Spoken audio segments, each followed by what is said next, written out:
वैसे तो पूरी दुनिया में इजराइल की खुफिया एजेंसी मोसाद अपने सीक्रेट नेटवर्क के लिए जानी जाती है। दुनिया में ऐसा कोई कोना नहीं जहां पर मोसाद का एजेंट ना हो और अपने इन्हीं सीक्रेट एजेंटों के दम पर मोसाद ने ईरान के खिलाफ कई बड़े ऑपरेशंस को अंजाम दिया है। चाहे वो 31 जुलाई 2024 को हमास के मुखिया इस्माइल हनिये की ईरान की राजधानी में हत्या कराना हो या फिर 27 नवंबर 2020 को ईरान के परमाणु वैज्ञानिक मोहसिन फखरीजादे की हत्या कराना हो। लेकिन 7 अक्टूबर 2023 को जब हमास ने इजराइल के ऊपर हमला किया तो उस वक्त मोसाद का ये नेटवर्क धरा का धरा रह गया और उसके खुफिया तंत्र में एक बहुत बड़ी चूक पूरी दुनिया के सामने आ गई। लेकिन ऐसा लगता है कि इजराइल ने अभी तक 7 अक्टूबर से कुछ सीखा नहीं है। वो इसलिए क्योंकि इजराइल में नेतन्याहू को ठिकाने लगाने के लिए ईरानी जासूस खुलेआम घूम रहे हैं और ये सब कुछ मोसाद के नाक के नीचे हो रहा है।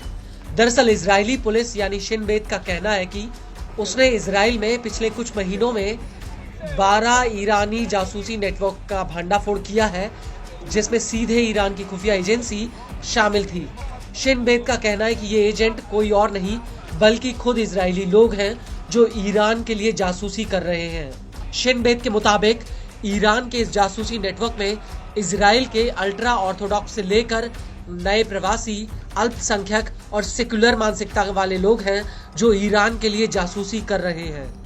शिन बेत का कहना है कि ईरान सोशल मीडिया के जरिए इजराइल में अपने जासूसों की भर्ती कर रहा है और ये बात पकड़े गए जासूसों ने खुद कबूल की है।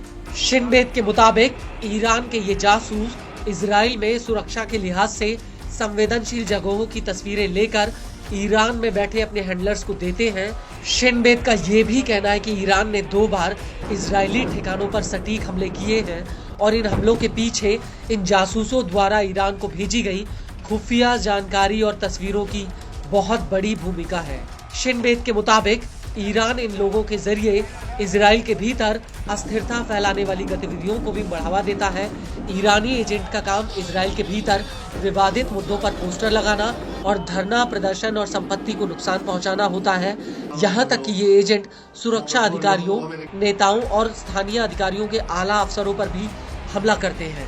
आपको बता दें कि हाल ही में शिन बेत ने एक 23 साल के लड़के को गिरफ्तार किया है जो ईरान के लिए जासूसी कर रहा था। इस लड़के का नाम अर्दलर अमुयाल है जो पैसों के लालच में ईरान के जासूसी नेटवर्क से जुड़ा था। अर्दलर ईरान में बैठे अपने हैंडलरों को संवेदनशील तस्वीरें, जगहों के एड्रेस और जानकारी भेज रहा था। वो अक्टूबर 2024 से सोशल मीडिया के जरिए ईरानी नेटवर्क से जुड़ा था। अर्दलर ने तेल अवीव, नेतन्याह और जेरूसलम में कई घरों की तस्वीरें और वीडियो भी बनाए थे जिन्हें उसने अपने ऑपरेटर को ईरान में भेजा था। इसके अलावा उसने एक पुलिस की गाड़ी भी जलाई थी। ईरानी हैंडलर ने अर्दलर को जेरूसलम में रेल नेटवर्क की बिजली सप्लाई लाइन का पता लगाने के लिए लगाया था। इसके अलावा उसने देसी बम बनाने के लिए इंटरनेट से बारूद और अन्य सामान भी खरीदा था। इसके साथ ही ईरानी हैंडलर्स ने उसे दूसरे इजरायलियों को अपने साथ जोड़ने के लिए कहा था। हालांकि अर्दलर जैसे कई ईरानी जासूस अभी तक इजराइल में पकड़े जा चुके हैं।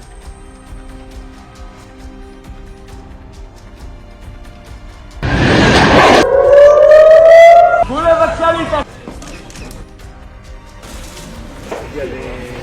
רוצה להחליט